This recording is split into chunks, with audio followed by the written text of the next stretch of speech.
Yaşın olup gözlerinde süzerem, gül olup yollarına düzerem. Sen sevesen onda mən də üzərəm. Sev məni ay etibarsız. Gece olup seni yuxumda görərəm.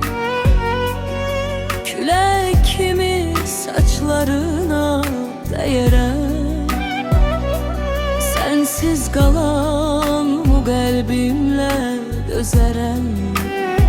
Sev məni ay etibarsız.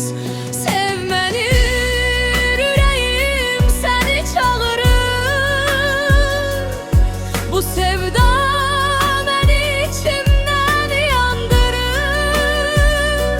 Gəl mənə, bu qəlb sənsiz darıxır. Sev məni ay etibarsız.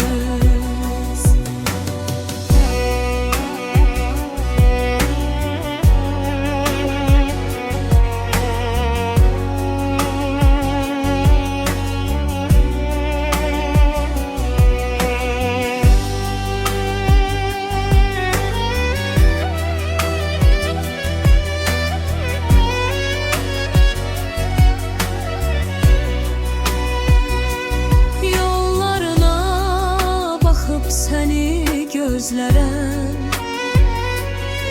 adını hər gecə pıçıldaram.